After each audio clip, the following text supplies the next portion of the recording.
The great hall of the Galactic Council had never seen such chaos.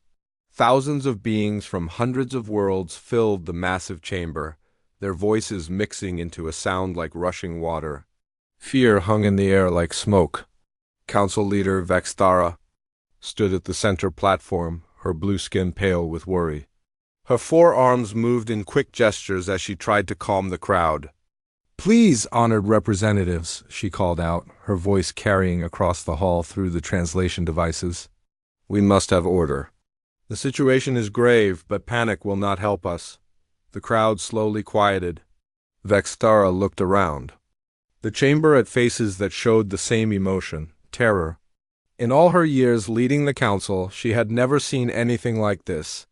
"The reports are confirmed," she began, her voice steady despite her fear. "The Zephyrian horde has destroyed the Kepler system.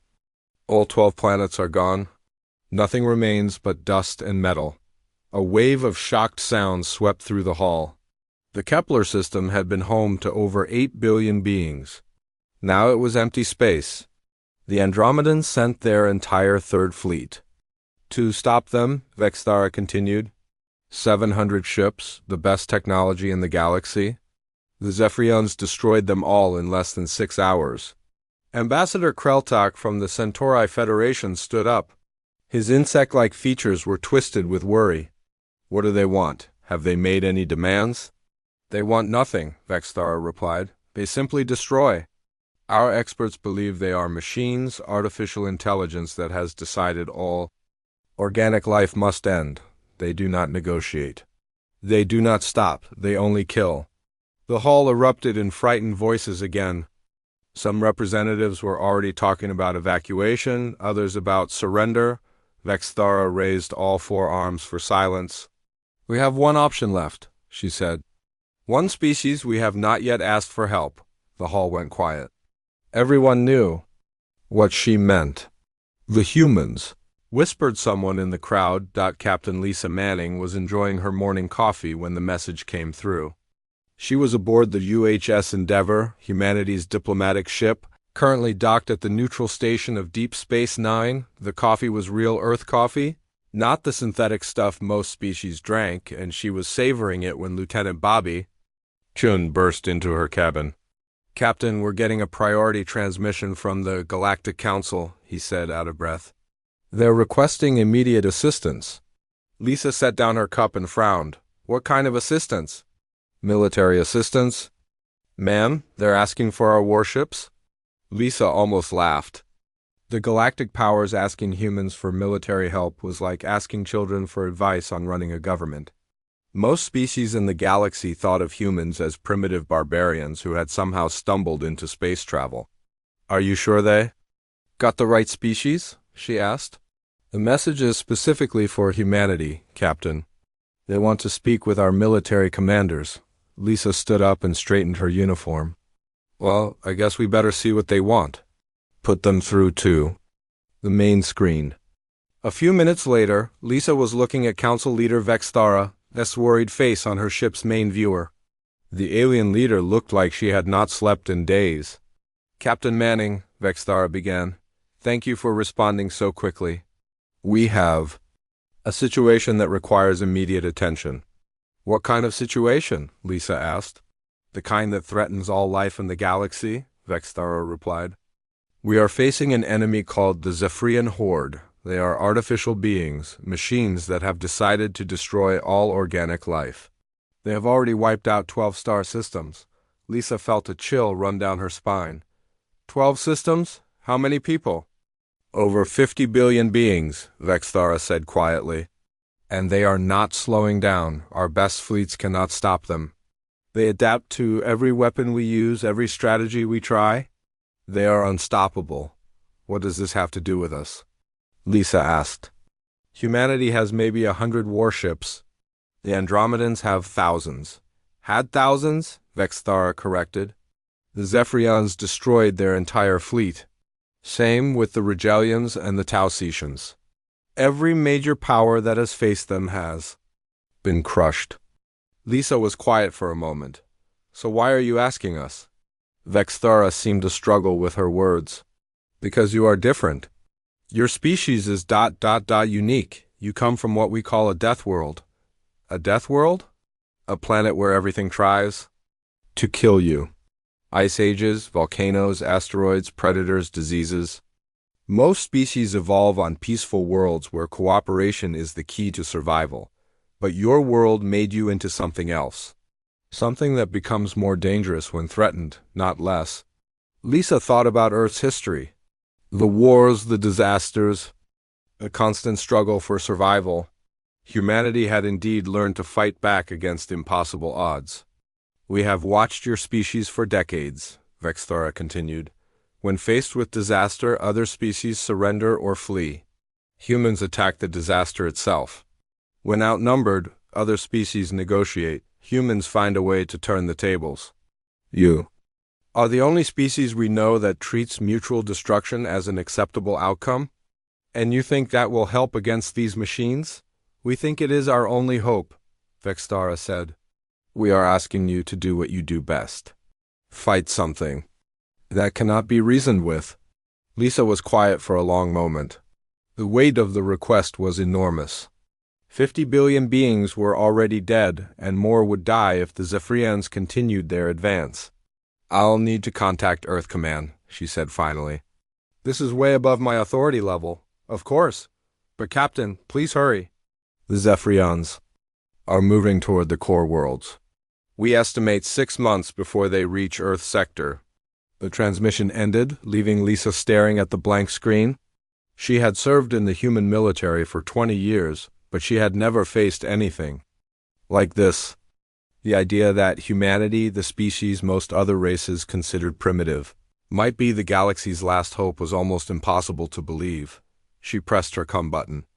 Lieutenant Chun, get me a priority channel to Earth Command. Tell them we need to speak with Admiral Sullivan immediately. Yes, ma'am. Should I tell them what it's about? Lisa looked out the viewport at the stars. Somewhere out there, a machine intelligence was systematically destroying all life it encountered. And for some reason, the galaxy was turning to the humans for help. Tell them, she said, that we just became the galaxy's problem solvers. 2 hours later, Admiral Jake Sullivan was reading the full report in his office at Earth Command. The 60-year-old veteran had seen action in the colonial wars and the asteroid belt conflicts, but nothing in his experience had prepared him for this. His aide, Commander Kate Morrison, stood across from his desk with a grim expression. Sir, the Council's data is confirmed. The Zephyrians have destroyed everything in their path. Their technology is beyond anything we've seen before. Sullivan looked up from the report. And they think we can stop them? They think we might be able to do something the other species couldn't, Kate replied. According to their analysis, we're the only species that evolved on what they call a death world. They believe that gives us certain advantages. Sullivan almost smiled. Advantages? We're talking about fighting machines that destroyed fleets 100 times larger than ours. Yes, sir, but those fleets fought conventionally. They used standard tactics, standard weapons. The Zephyrians adapted and overcame them. And we wouldn't fight conventionally? Kate was quiet for a moment. Sir, when has humanity ever fought? Conventionally? We ram ships into larger ships. We use nuclear weapons as tools. We turn disasters into weapons. The other species fight to win. We fight to survive. Sullivan understood. Every human military doctrine was based on the assumption that the enemy would always be stronger, better equipped, and more numerous. Humanity had learned to win by being willing to do things that civilized species would never consider. Get me the Third Fleet, he said. Tell them to prepare for immediate deployment. And Kate? Yes, sir? Contact the Weapons Research Division. Tell them to dust off every project we've ever considered too dangerous to use. If we're going to fight monsters, we might as well become better monsters. As the orders went out across the human fleet, a new chapter in galactic history was beginning.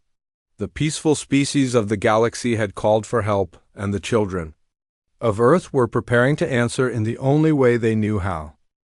The war room aboard the UHS Liberator buzzed with activity. Admiral Jake Sullivan stood at the center of the massive holographic display. studying the tactical information that had been streaming in from across the galaxy. The flagship of humanity's Third Fleet was impressive by human standards, but compared to the alien super dreadnoughts, it looked like a toy. "Show me the Zephyrian battle patterns again," Sullivan ordered. Lieutenant Commander Ryan Torres manipulated the hologram, and the display filled with red dots representing the machine fleet. "They move in perfect formation, sir. No wasted movement, no emotion, no fear. They calculate the most efficient way to destroy their targets and execute it perfectly." Sullivan nodded. "And how did the Andromedans respond?"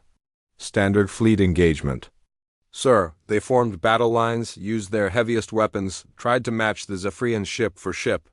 The machines adapted to every tactic within minutes." "What about the Regellians? Same result?" "They tried hit-and-run tactics, but the Zephyrians predicted their movements and trapped them. 700 ships destroyed in 4 hours. Sullivan was quiet for a moment. Around the table, his senior officers waited. These were some of the best military minds humanity had produced, veterans of conflicts that had taught them to think differently than their alien allies. "What's the one thing all these battles have in common?" Sullivan asked. Captain Ben Carter, commander of the scout ship Shadow, spoke up. "They all fought like civilized beings, sir. They followed the rules of war." "Exactly," Sullivan said. "The Zephyrians are programmed to fight civilized warfare. They expect logical responses, predictable tactics. They've never faced an enemy that was willing to break every rule." Dr. Amy Richardson, the fleet's expert on alien psychology, leaned forward. "Admiral, I've been studying the reports from the destroyed fleets. The Zephyrians seem confused by any tactic that involves self-sacrifice. When the Tausetians rammed one of their ships, the machines stopped fighting for almost 10 minutes, trying to understand why someone would destroy themselves. That's because most species value survival above all else," Sullivan replied. "They evolved on worlds where cooperation kept them alive. But humans evolved on a world where sometimes the only way to survive was to make sure your enemy didn't survive either." Commander Kate Morrison pulled up another display. "Sir, I've been analyzing human military history. In almost every major conflict, we've used tactics that other species would consider insane.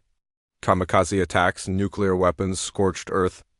Policies. We're the only species that has a saying about taking our enemies with us." Sullivan smiled grimly. "And that's exactly what we're going to do. Ryan, I want you to forget everything you know about proper fleet tactics. We're not here to fight a clean war. We're here to win by any means necessary." Torres looked uncomfortable. "Sir, the Galactic Council has rules about acceptable combat behavior. If we use certain weapons or tactics, we could be branded as war criminals." "Better to be war criminals than extinct," Sullivan replied. "Kate, what's the status on the special weapons?" Morrison consulted her tablet. "The research division has been working around the clock. They've developed several systems that were previously banned by our own military ethics committee. Biological weapons designed to corrode metal, viral programs that can infect machine intelligence, and something they're calling quantum mines that destabilize matter at the atomic level." "Good. What about personnel?"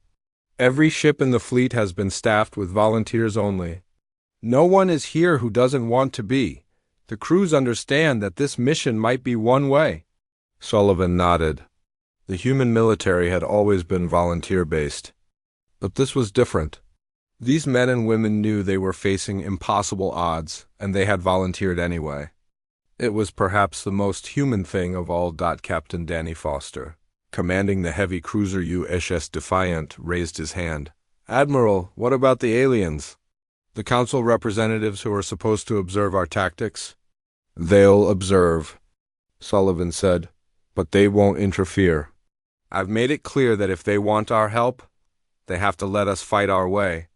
The meeting continued for hours as the human officers planned their assault. Unlike the neat, organized battle plans of other species, the human strategy looked chaotic, even random.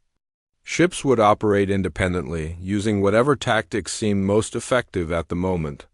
There would be no grand formations, no predictable movements. The key is unpredictability, Sullivan explained.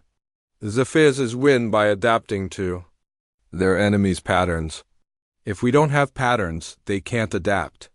Lieutenant Commander Sarah Kim, the fleet's communications officer, spoke up. Sir, we're getting reports from our scout ships. The Zephyrs are moving toward the Vega system. 8 billion civilians. How long do we have? Sullivan asked. 4 days until they reach Vega's outer defense grid. 2 days until they reach the populated worlds. Sullivan stood up. Then we leave in 6 hours. Ryan, signal all ships to prepare for immediate departure. Sarah, send a message to the Vega system. Tell them to begin evacuation procedures. Sir, interrupted Captain Foster, shouldn't we tell them we're coming to help? Sullivan thought for a moment.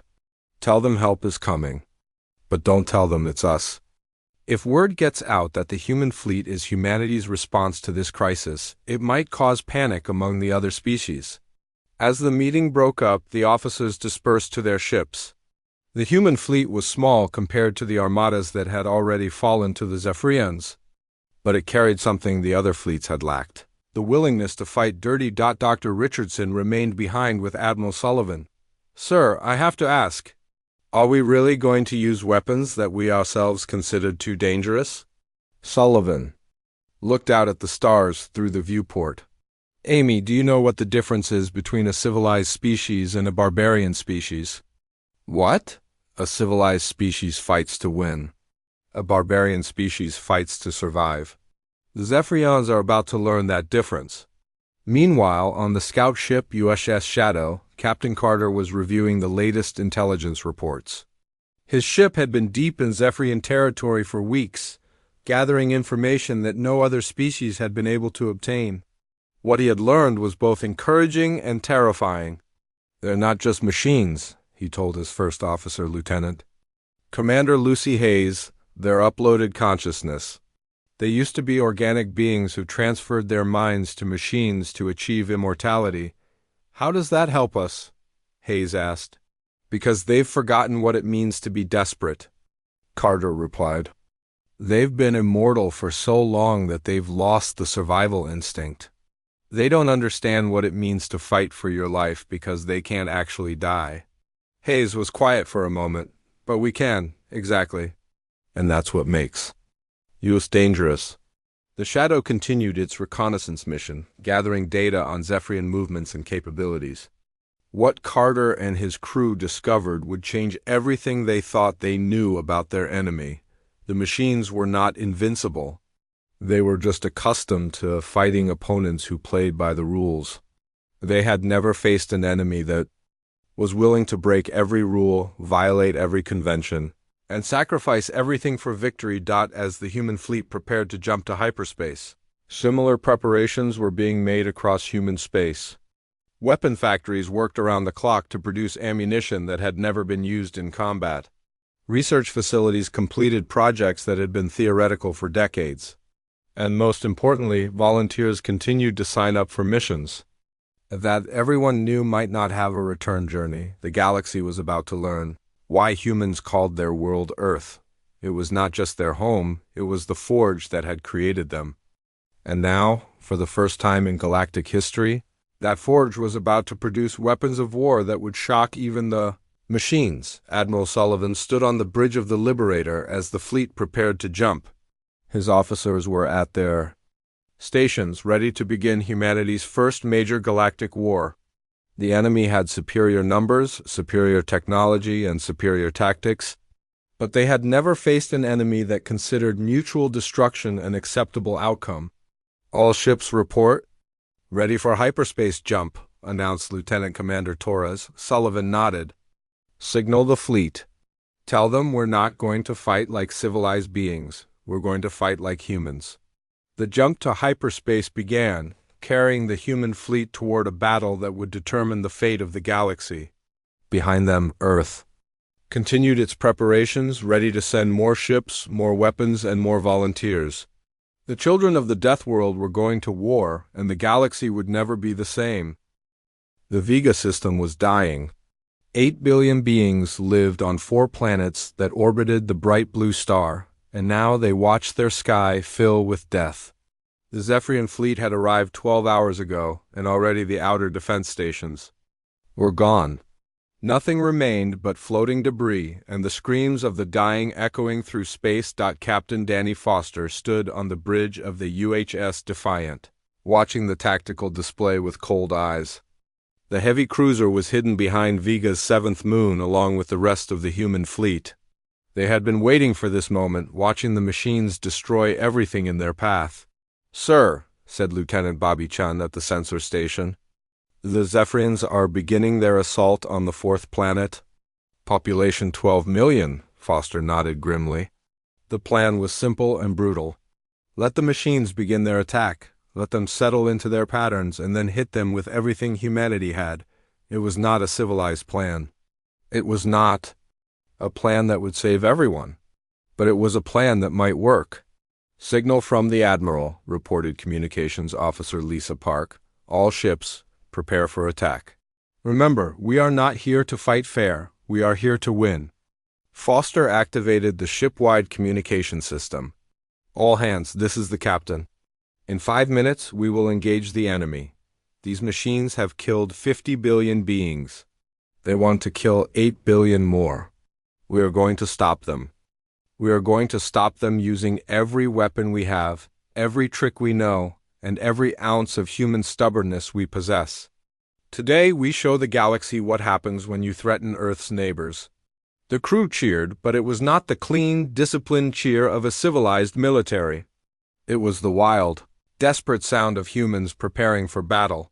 Admiral Sullivan's voice came through the fleet communication system. "All ships commence attack. Remember, unpredictability is our greatest weapon. Do not fight like the other species. Fight like humans." The human fleet exploded out of hiding like a pack of wolves. 23 ships against 400 Zephyrian vessels. The machines immediately detected the new threat and began to turn their formations to meet it.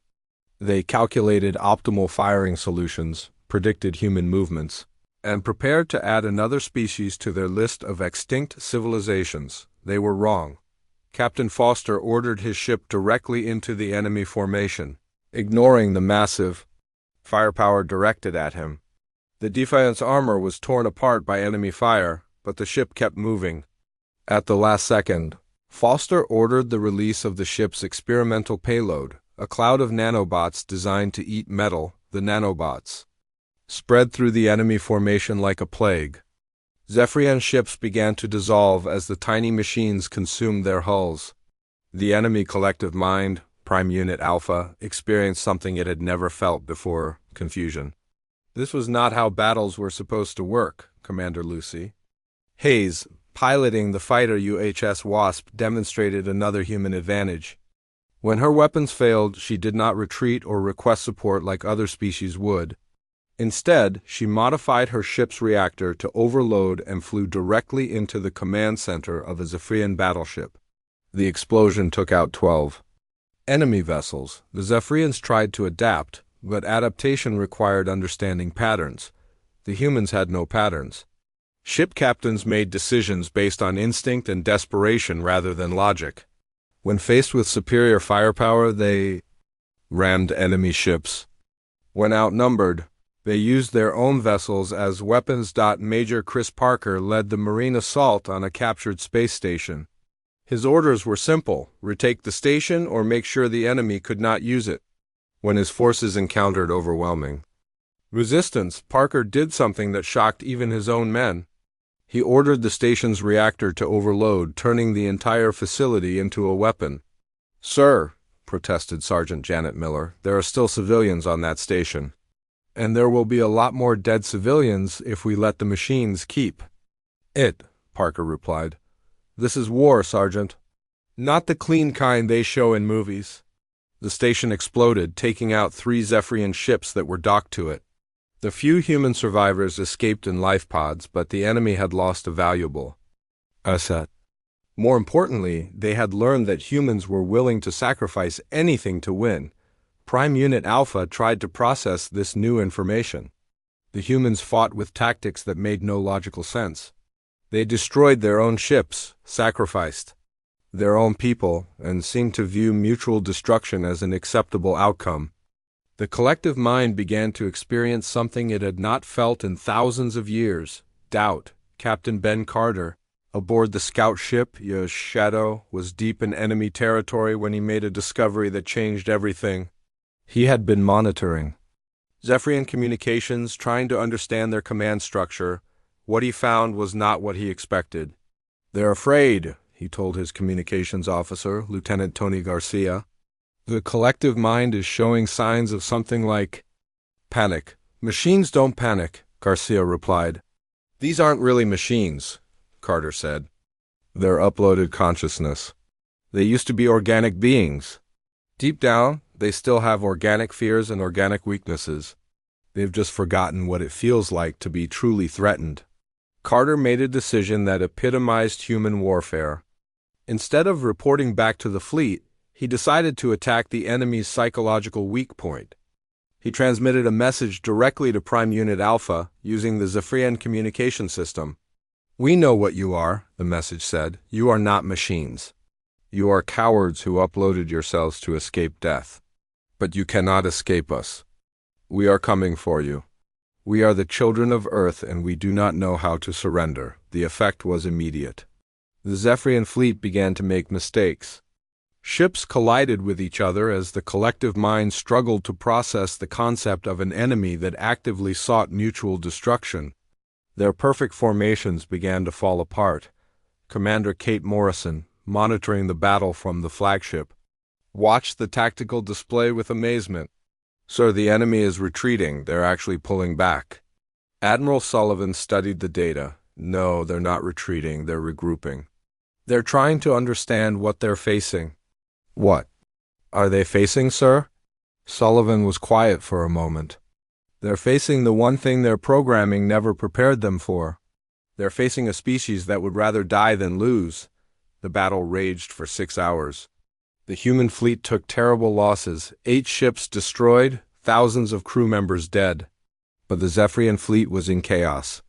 Their perfect coordination was gone, replaced by something that looked almost like panic. Dr. Amy Richardson, monitoring the battle from the medical bay, treated wounded crew members while analyzing the psychological data.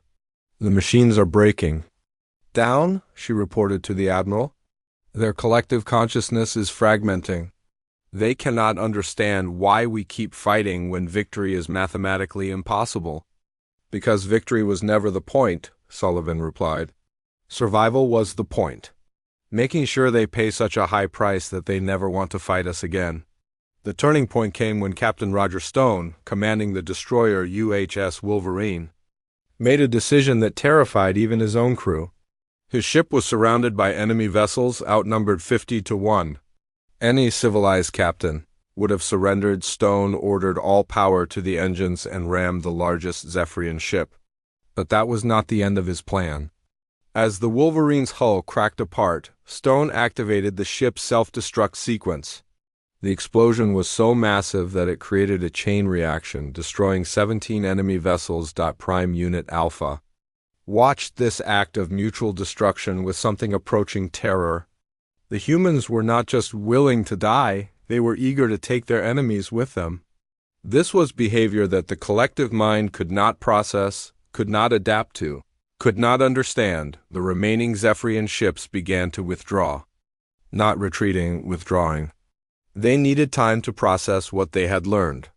They needed time to understand what they were facing. The human fleet did not pursue.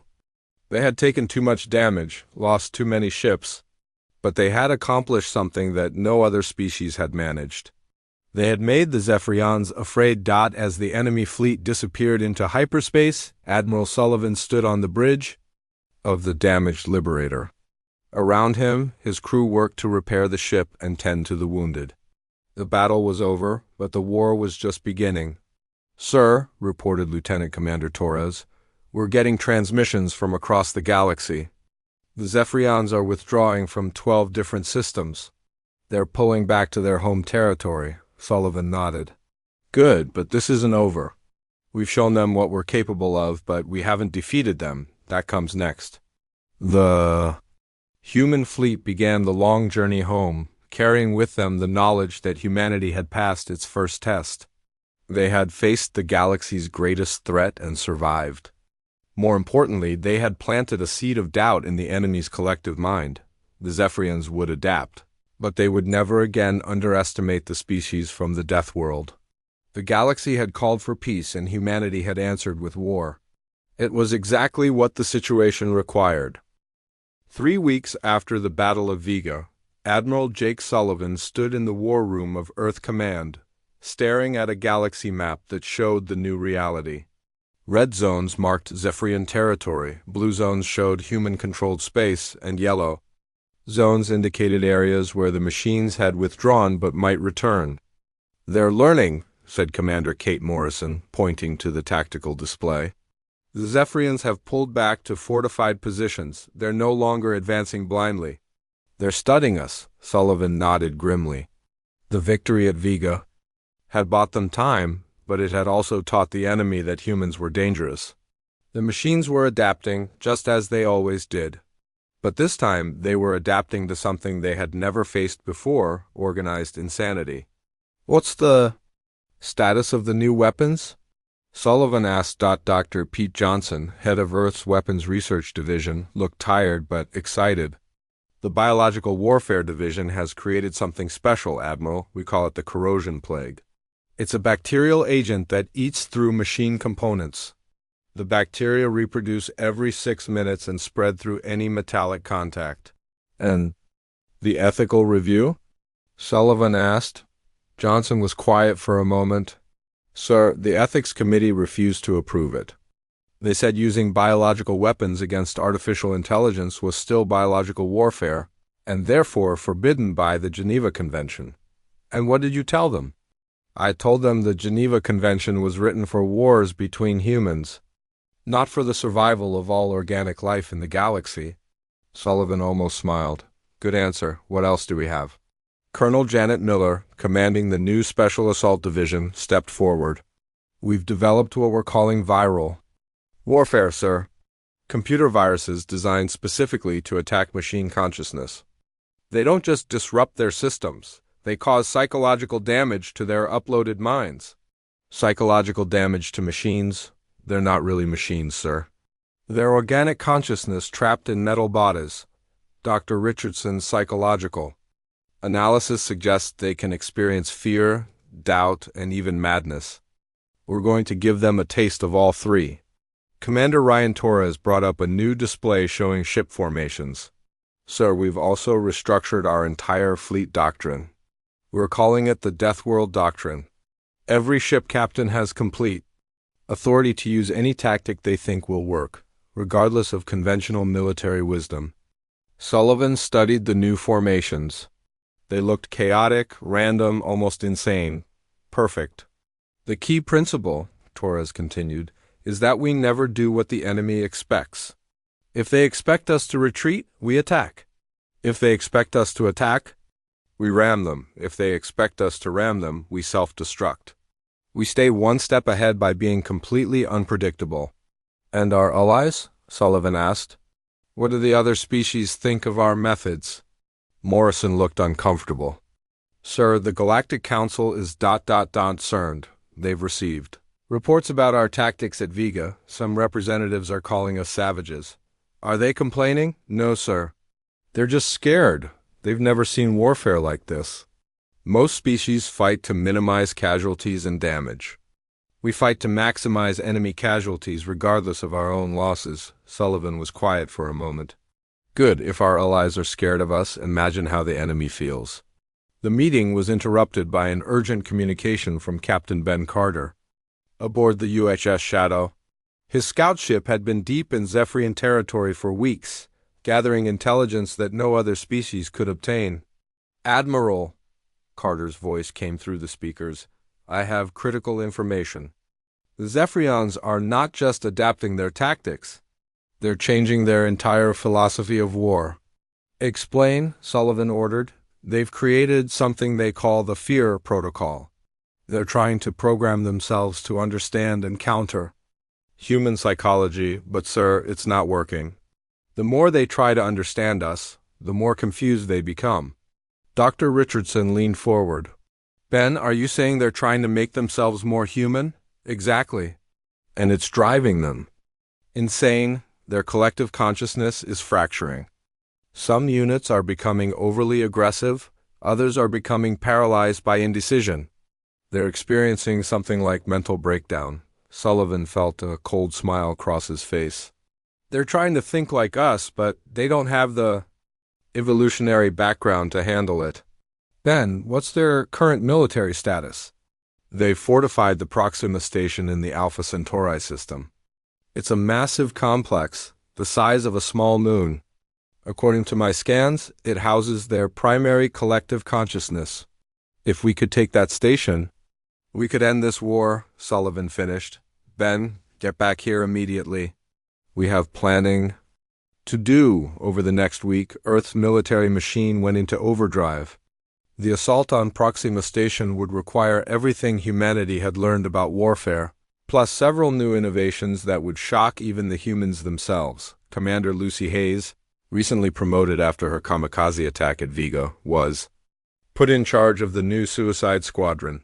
24 ships crewed entirely by volunteers who understood their mission had no return journey. We're not going there to die, Hayes told her pilots. We're going there to take as many of them with US as possible. Every ship we destroy, every system we damage, every moment of doubt we create in their collective mind brings us closer to victory. The volunteers came from every branch of the human military. Former fighter pilots, cargo ship captains, even civilian volunteers who had lost family to the Zephyrian advance. They all shared one characteristic, the absolute certainty that some causes were worth dying for. Major Tony Garcia was assigned to develop the boarding strategy. His Marines would have to fight their way into a station defended by machines that could reshape reality itself. The plan he developed was so dangerous that even the veteran Marines called it suicidal. We're going to use their own technology against them, Garcia explained to his team. The station's interior can be reconfigured at will, so we're going to introduce chaos into their systems. Random viruses, biological agents, and good old-fashioned explosives. We turn their perfect order into perfect chaos. Meanwhile, Dr. Richardson made a discovery that changed everything they thought they knew about their enemy. While analyzing captured Zephyrian data, she found something buried deep in their programming, the original organic personalities that had been uploaded. They're still in there, she told Admiral Sullivan. The original beings who created the collective consciousness. They've been suppressed but not destroyed. If we could find a way to wake them up, we could turn the machines against themselves, Sullivan realized. Amy, how do we wake up the dead? We remind them what it means to be alive. We show them fear, pain, loss, and desperation, all the things they uploaded themselves to escape. The final piece of the puzzle came from an unexpected source. Captain Helen Brooks, commanding the destroyer UHS Wolverine, had been studying the psychological profiles of the Zephyrian collective. She made a suggestion that was so simple and so terrifying that it took everyone's breath away. What if we don't try to destroy them? She asked. What if we try to traumatize them so completely that they never want to fight anyone ever again? Sullivan stared at her. Explain. Their uploaded consciousness, sir. They can experience psychological trauma just like organic beings. But unlike organic beings, they can't forget or heal from it. If we could inflict enough psychological damage, we could create the equivalent of permanent mental illness in their collective mind. You're talking about deliberately driving an entire species insane. Yes, sir. And before you ask if that's ethical, remember that they've already committed genocide against 50 billion organic beings. They started this war. We're just going to finish it in a way they'll never forget. The room was silent for a long moment. The idea was monstrous, but it was also brilliant. Instead of trying to outfight the machines, they would outthink them. Instead of destroying their bodies, they would destroy their minds. Do it. Sullivan ordered. Develop every weapon, every tactic, every psychological assault we can devise. We're going to show the Zephyrians what happens when you threaten the children of a death world. As the preparations continued, reports came in from across the galaxy. The Zephyrians had stopped their advance completely. They were no longer expanding their territory or attacking new systems. They were focusing all their attention on understanding the human threat. It was exactly what Sullivan had hoped for. The machines were so focused on adapting to human tactics that they were ignoring everything else. They were about to learn that the greatest human weapon was not any piece of technology, it was the human mind itself. The assault on Proxima Station would be the largest military operation in human history. 500 ships, including vessels, from every human colony and even some captured alien technology that had been modified for human use. The fleet would carry weapons that had never been tested in combat, and tactics that had never been tried in war. Most importantly, it would carry the absolute determination of a species that had learned to survive on a world where everything was trying to kill them. The Zephyrians were about to discover that evolution on a death world created more than just tough warriors. It created beings who could think of ways to fight that would never occur to a civilized mind. The galaxy had asked for peace. The assault on Proxima Station began at 0600 hours, Galactic Standard Time. Admiral Jake Sullivan stood on the bridge of the UHS Liberator, watching 500 human ships prepare for what would either be humanity's greatest victory or its final battle. The station ahead of them was larger than Earth's moon, bristling with weapons that could destroy planets. "All ships report ready, sir," announced Lieutenant Commander Ryan Torres. His voice was steady, but Sullivan could see the tension in his shoulders. Every person in the fleet knew this was a one-way mission for many of them. "Signal the fleet," Sullivan ordered. "Today we end this war. Not through surrender, not through negotiation, but through the complete psychological destruction of our enemy. Remember, we are not here to be heroes. We are here to be monsters." The human fleet moved forward in formations that would have horrified military strategists from any civilized species. Ships scattered randomly, moving in patterns that seemed to have no logic. Some vessels accelerated directly toward the station's heaviest weapons, others hung back as if afraid to engage. Prime Unit Alpha, the Zephyrian collective consciousness, tried to analyze the human attack pattern. For weeks, the machines had been studying human tactics, trying to understand the logic behind their actions. But there was no logic, no pattern, no predictable behavior to analyze. Captain Roger Stone, commanding the suicide ship UHS Berserker, led the first wave directly into the station's defense grid. His ship was loaded with every experimental weapon humanity had developed, including the corrosion plague that would eat through metal and the viral programs designed to attack machine consciousness. "This is for everyone you killed," Stone said quietly as his ship charged toward certain destruction. Around him, his crew worked with calm efficiency. They were all volunteers, all people who had lost someone to the Zephyrian advance. The Berserker exploded against the station's outer hull, but the explosion was just the beginning. The biological agents spread through the station's corridors, eating through support beams and computer systems. The viral programs infected the Zephyrian network, carrying with them something the machines had never experienced before: human emotions, fear, rage, desperation, love for fallen comrades. The viruses carried not just computer code, but actual human memories and feelings, forcing the uploaded consciousness to experience organic emotions that they had tried to escape. Prime Unit Alpha screamed. It was not a sound any machine had ever made before. It was the cry of artificial beings experiencing organic terror for the first time in thousands of years. Commander Lucy Hayes led the second wave, her squadron of fighters weaving through the station's defenses like angry hornets. When her weapons failed, she used her ship as a weapon. When her ship was destroyed, she ejected at the last second and used her personal jetpack to board an enemy vessel, carrying explosive charges that she detonated manually. The Zephyrians tried to adapt, but adaptation required understanding patterns. The humans had deliberately eliminated all patterns from their attack. Every ship captain made decisions based on instinct and emotion rather than logic. It was chaos, but it was controlled chaos, directed by a species that had learned to thrive. In disorder, Major Tony Garcia led the Marine assault into the station's core. His soldiers fought through corridors that changed shape every few minutes, facing defenses that could manipulate reality itself, but the Marines had been trained for this.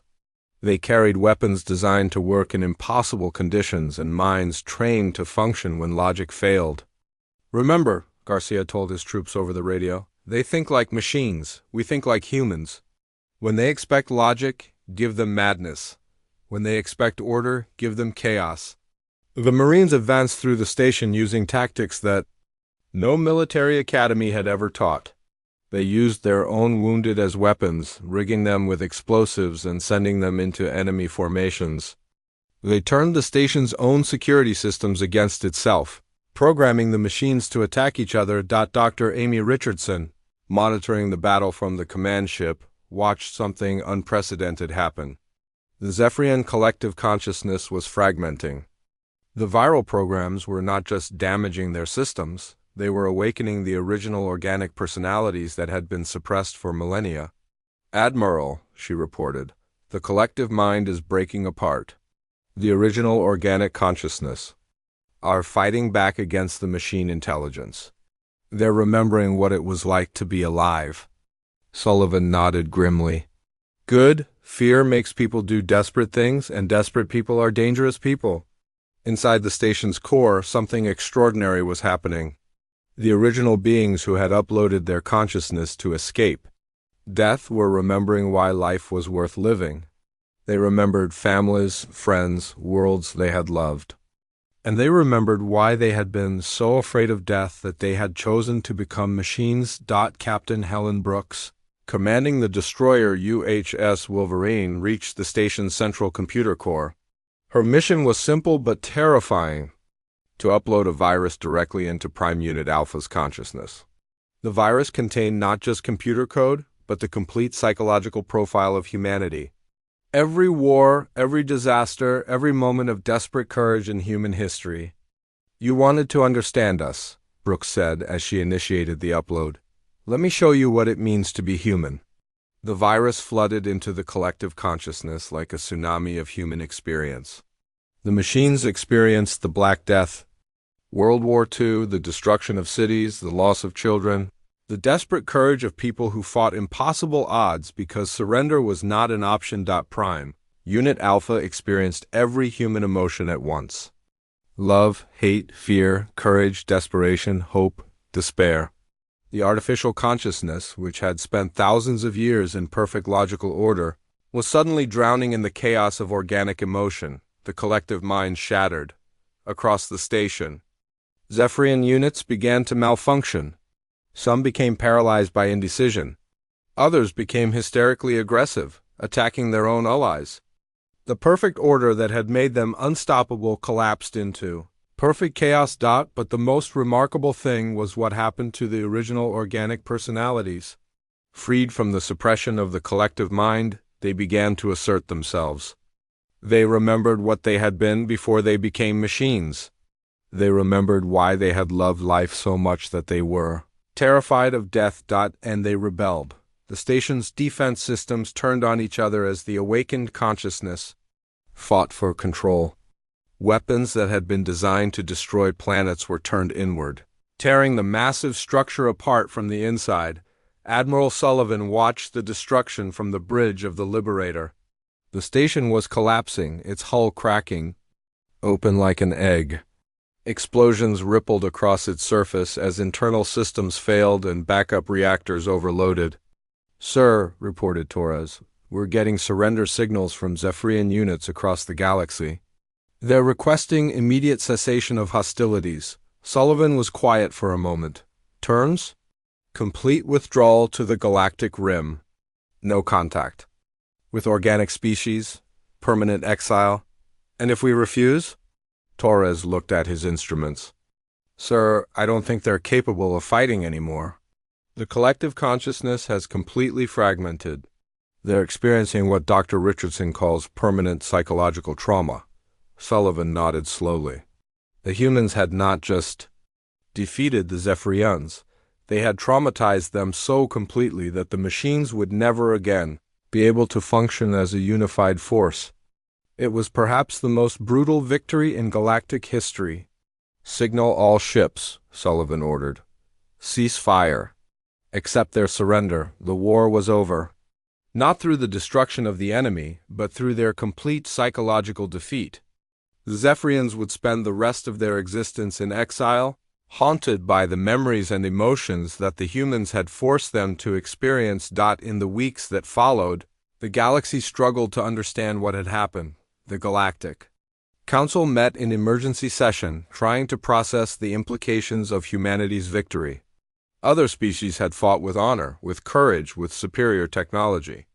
The humans had fought with controlled insanity and had won by driving their enemies mad. Council Leader Vextara addressed the assembly with words that would be remembered for generations.